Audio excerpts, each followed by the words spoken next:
Alors, je vous retrouve pour nos recettes, pour savoir ce qu'on va faire avec tout ce dont déborde le potager.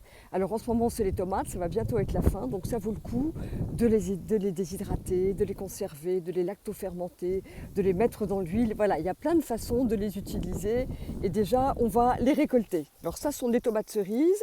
Bon là il y en a plein, je ne vais pas les récolter toutes là maintenant. J'en ai déjà récolté beaucoup. Il faut vraiment les cueillir quand elles sont bien mûres. Et puis, parce que vous savez qu'un fruit qui n'est pas bien mûr, eh bien, il n'a pas autant d'antioxydants que quand il est arrivé à totale maturité. Voilà, voilà. Donc là, on va s'amuser déjà avec des tomates cerises. Et puis, on a une autre partie du jardin où j'ai des tomates. Et là, je vous emmène. Voilà, alors derrière la caravane, c'est l'endroit où j'ai planté les poivrons, les tomates. Et là, c'est clairement la fin. Donc là, j'ai tout récolté. Toujours mettre un pied de basilic. Enfin, toujours, oui, c'est bien. Et là, voilà. Donc là, on va vraiment récolter le reste, tout ce qui reste, parce qu'après, c'est fini. Voilà. Il y en a déjà qui sont tombés par terre. J'en ai récolté à fond et ça a donné énormément. Et voyez, voilà. Mais même quand les feuilles on a l'impression que la sève ne circule plus, il reste quand même, il reste quand même plein de tomates. Et je ne sais pas si les autres arriveront à maturité ou pas. Voilà, on récolte tout et on va cuisiner. Aujourd'hui, pour nos recettes de septembre, nous allons nous occuper in extremis des tomates, parce qu'il reste encore des tomates dans le potager. Là, on est en septembre. Elles sont un petit peu, il y en a qui sont un tout petit peu abîmées, mais on va quand même réussir à en faire quelque chose. Voilà. Alors là, je vais vous faire deux propositions. Bien sûr, on peut toutes, ce que je vais faire déjà, les déshydrater et les garder telles quelles dans un bocal. Vous savez que quand on les déshydrate, il suffit de les mettre, il faut qu'elles soient totalement déshydratées. On les met dans un bocal hermétique et puis il n'y a pas de problème. Voilà, on enlève toujours des tomates la petite partie verte. Voilà, cette partie-là, on l'ôte. Voilà, et puis on les coupe. Moi, ce que je vous conseille, c'est de les couper, voilà, pas trop fines et de ne pas les déshydrater trop longtemps selon la préparation à laquelle vous les destinez. Mais on va y revenir. Voilà. Alors là, oui, moi j'aime pas jeter. Alors là, ce ne sont pas des choses. Ce que vous voyez, ce ne sont pas des petites vertes, c'est que ce sont les grains, ce sont les petites graines qui sont en train de poindre au monde. Elles sont en train de germer, juste. Voilà, poindre au monde. Germer, voilà, c'est un terme beaucoup plus simple. Parfois, je me complique la vie. Mais c'est vrai qu'elle pousse au monde, elle a une espèce de vigueur comme ça, même à l'intérieur de la matrice, de la tomate, de pousser au monde. Voilà. Bon, celles-ci ne donneront pas de tomates, mais celles qui sont tombées au pied des plantes, au pied que je n'ai pas pu ramasser, eh ben elles pourront s'éclater et puis repousser dans la terre et donner des plants de tomates. Ne les découpez pas trop gros, parce que si jamais nous allons en faire des lactofermentations, il ne faut pas qu'elles soient totalement sèches. Si nous voulons les garder dans un bocal après qu'elles aient été déshydratées, à ce moment-là, il faut qu'elles soient parfaitement sèches. Voilà. Et si nous voulons les conserver dans l'huile, eh bien là, c'est un petit peu un mélange. Il faut qu'elles soient sèches quand même, mais qu'elles conservent un tout petit peu de moelleux. Voilà. Et qu'elles conservent encore plus de moelleux, si on veut, les lactofermentés.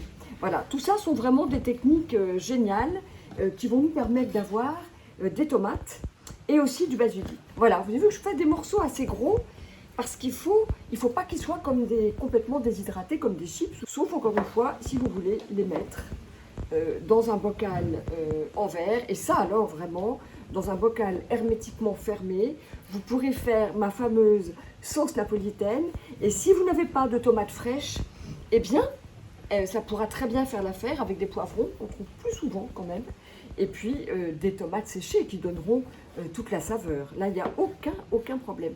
Voilà, donc là, j'ai toute ma grille, je vais la mettre au déshydrateur tout de suite. Alors, j'ai été mettre dans le déshydrateur les tomates que nous venions de couper et je les ai mises à 50 degrés. La première heure, je mets plutôt à 50 degrés pour que la chaleur saisisse un peu. on a 50 degrés, ça ne va pas au cœur, hein, bien sûr, de la tomate qui est épaisse comme ça.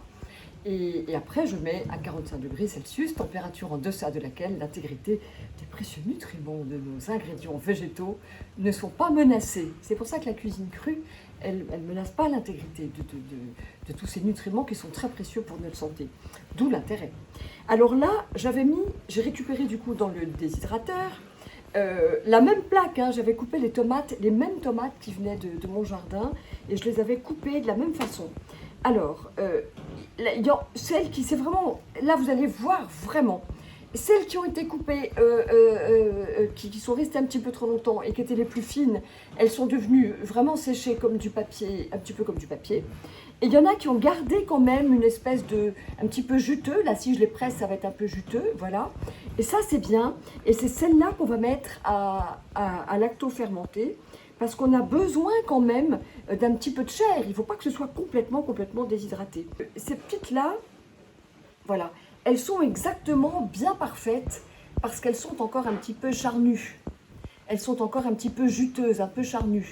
Et ce qui est intéressant, c'est que ces petites tomates-là, donc coupées en deux, simplement en deux, et déshydratées, eh bien, on les tasse au fond du bocal, et il suffit de rajouter simplement de l'eau de mer. Alors, de l'eau de mer ou de la saumure, hein, vous connaissez les proportions de sel, 30 g de sel pour 1 litre de saumure, et voilà. Et là, on va bien tasser. Ah, j'ai oublié quelque chose, attendez, je vais remettre... on a dit qu'on tournait, voilà, c'est en direct. Puisqu'on a ramassé aussi ce matin du basilic, eh bien, je vais mettre des feuilles de basilic. Et là, ce sera parfait. Les petites feuilles, alors les feuilles de basilic, ça ne se lave pas. Voilà. Mais ça va être très bon aussi. Alors, on les met bien en dessous, pour que, voilà, elles puissent lacto-fermenter aussi. Ça, c'est très bon. C'est comme si les tomates, elles étaient inséparables du basilic. Et à chaque fois que moi, je plante des pieds de tomates, eh bien, je plante toujours un petit pied de basilic. C'est comme s'ils s'entendaient bien, que c'était un vieux couple qui se portait bonheur et qu'ils aimaient la compagnie l'un de l'autre, que je ne leur refuse pas. Voilà. Alors là, il faut vraiment bien tasser à fond. Voilà. Et puis recouvrir parfaitement d'eau de mer ou de saumure. Parce que là, il ne s'agit pas du tout qu'il y ait une petite alors voilà cette petite feuille, qui est le moindre soupçon de tomate qui dépasse, parce que là, ça pourrirait. Si ce n'est pas à l'abri de la saumure, de l'eau de mer, ça va pourrir. Voilà, donc on la garde et elle va travailler. Voilà, et elle va lacto-fermenter et conserver l'intérêt de la tomate et du basilic. Donc là, j'en ai fait très peu parce que je voulais vous montrer un petit hein, voilà. Mais bien sûr, on peut le faire en quantité très grande. Et moi, avec toutes les tomates là, que j'ai, je vais en faire de quoi remplir des bocaux entiers. Voilà. Ce qui est intéressant aussi avec celles-ci, qui sont beaucoup plus déshydratées, je les ai laissées un petit peu plus longtemps que je ne voulais. Donc, je ne vais pas les lacto-fermenter. Je ne vais pas non plus les garder dans un bocal hermétique parce qu'elles recèlent quand même un tout petit peu, à peine un petit peu de jus. Et ça ne va pas le faire. Donc, elles vont pourrir si je les mets dans un bocal hermétique. Il faut vraiment, tout ce que vous mettez, toutes les déshydratations que vous mettez dans un bocal hermétique peuvent se garder très très longtemps dans la mesure où c'est parfaitement déshydraté. Il ne reste pas d'eau. Sinon, l'eau, ça va entraîner une petite putréfaction. Voilà. Donc là, j'ai rassemblé exactement les mêmes, hein, c'est les mêmes tomates que j'ai mises tout à l'heure, qu'on a découpées ensemble. Et là, eh bien, je ne sais pas dans quel bocal je vais les mettre. Oui, ça devrait tenir dans ce bocal-là. Bon, je vais les mettre dans un bocal plus grand parce que j'ai les autres qui arrivent, donc je vais compenser au fur et à mesure pour les autres qui arrivent. Et là, j'aimerais qu'on mette encore plus de feuilles de basilic, voilà. Donc on en met plein. Et on peut mettre aussi les fleurs. Alors là, les fleurs, il ne faut pas les gâcher. Leur parfum est plus puissant. Je vous apprendrai demain d'autres choses. Enfin, demain, je le tournerai demain. Et puis, le temps de faire le montage de toutes ces vidéos et de les diffuser sur les réseaux. Mais je vous montrerai ce qu'on peut faire aussi avec du basilic. Parce que là, ça va être la fin du basilic. Ici, je ne sais pas, je n'ai pas encore expérimenté combien de temps ça pouvait rester. Est-ce qu'on a du basilic toute l'année? J'en sais même rien. Par contre, je sais qu'en France, ça va se tarir. Ajouter un petit peu de sel. Alors là, je vous fais un gros plan, voilà, pour vous montrer bien comment on rajoute bien le sel.